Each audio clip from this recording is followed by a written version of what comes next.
जिस महंगाई और पेट्रोल डीजल के बढ़े दामों के खिलाफ छत्तीसगढ़ की बीजेपी सरकार के मंत्रियों ने साइकिल चलाई, उस महंगाई के खिलाफ आज बीजेपी नेता बात करना भी पसंद नहीं करते। यह आरोप किसी और ने नहीं बल्कि छत्तीसगढ़ की कांग्रेस सरकार ने लगाया है।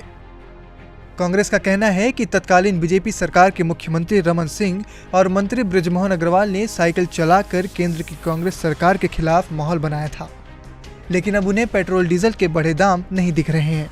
रमन सिंह जी और बृजमोहन जी की वो साइकिल पे बैठी हुए फोटो अपने तमाम राजनीतिक मतभेदों को भुला के इस राजनीतिक नौटंकी को करने के लिए भाजपा के इन नेताओं ने कोई कोर कसर नहीं छोड़ी थी। और अब जब पेट्रोल डीजल के दाम आसमान छू रहे हैं, उस समय तो क्रूड ऑयल $100 से भी अधिक $117 तक पहुंचा था और आज क्रूड ऑयल के दाम $50 हैं, लेकिन पेट्रोल डीजल में एक्साइज ड्यूटी आसमान छू रही है। ये सारा काम अपने चहेते उद्योगपतियों को फायदा पहुंचाने के लिए आम उपभोक्ताओं के जेब से पैसा निकालने का है, जिसे केंद्र की मोदी सरकार कर रही है। इसके लिए कभी भी मोदी सरकार को माफ नहीं किया जा सकता।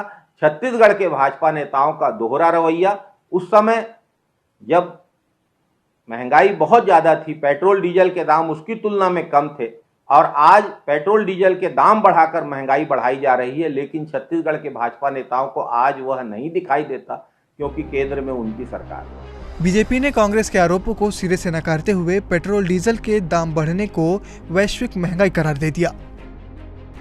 कांग्रेस शासन में हर चीज़ें महंगी हो गई थी और मेरा को लगता है कि कांग्रेस यदि पूरे देश से सफाया हुआ तो महंगाई बहुत बड़ा मुद्दा था, जिसको लेकर भारतीय जनता पार्टी ने सड़क की लड़ाई लड़ी थी और पूरे देश में एक प्रकार का परिवर्तन आया था। तो महंगाई और भ्रष्टाचार इन दो आधारों पर जो है कांग्रेस पूरे देश से और बाहर हुई थी।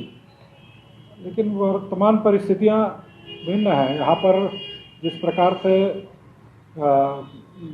वैश्विक महंगाई है, विश्व में जो तेलों के गैस के भाव ऊंच नीच होते हैं, उसका प्रभाव भारत पर पड़ता है।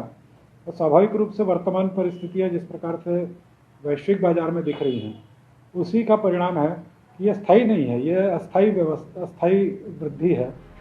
जानकारों की राय है कि भाजपा के तमाम स्थानीय नेताओं को इस मामले को लेकर केंद्र सरकार को संदेश देना चाहिए। जहाँ तक बीजेपी के छत्तीसगढ़ की बात है, बीजेपी यहाँ पे विपक्ष में है और जब वो सत्ता पक्ष में थी, यहाँ पर सरकार थी, रमन सिंह पूर्व मुख्यमंत्री थे उस समय, तब मैंने भी देखा था कि सारे मंत्रिमंडल ने साइकिल चलाते हुए केंद्र की मनमोहन सरकार के खिलाफ प्रदर्शन किया था। मुझे लगता है कि अभी वो प्रदर्शन नहीं करेंगे। मुझे लग रहा है कुछ दिन बाद खुद ऐसी स्थिति आ जाएगी कि वो साइकिल चलाने के लिए वास्तव में उनको सड़क में साइकिल चलाते हुए दिखेंगे, क्योंकि पेट्रोल इतना महंगा होता जा रहा है और पेट्रोल ये नहीं देखता है कि आप किस पार्टी और किस दल के हैं, किस विचारधारा के हैं। तो भाजपा नेताओं को गंभीरता समझना होगा। जनता त्रस्त हो चुकी है इस महंगाई की मार से। यहाँ की बीजेपी के जो नेता हैं, चाहे वो डॉक्टर रमन सिंह हो, चाहे वो leader of opposition Dharamlal Kaushik हों, चाहे वो प्रदेश भाजपा अध्यक्ष विष्णुदेव साय हों, सारे सभी लीडरों की जिम्मेदारी है कि वो एक प्रदर्शन करें, केंद्र सरकार के बीच मैसेज दें। ये ठीक है कि उनकी व्यवस्था मान सकते हैं कि केंद्र में उनकी सरकार है, लेकिन सरकार होने के बाद भी मैंने देखा है कि बीजेपी और उसके बाकी के जो संगठन हैं, वह जनहित में भी प्रदर्शन करते रहे हैं। वर्तमान में छत्तीसगढ़ भाजपा के रवैये को देखकर कहा जा सकता है कि जनता के मुद्दे चाहे जो भी हों, लेकिन राजनीतिक दल अपनी पार्टी के अनुसार उसके पक्ष में और विरोध में काम करते हैं। यदि पक्ष में है तो विरोध करेंगे और यदि सत्ता पक्ष में है तो चुप्पी साधे रहेंगे। अब देखने वाली बात है कि आसमान छू रहे डीजल पेट्रोल के दाम कब कम होंगे या फिर इसी तरह बेलगाम होते हुए यह दाम बढ़ते रहेंगे। प्रवीण कुमार सिंह, ETV भारत, रायपुर।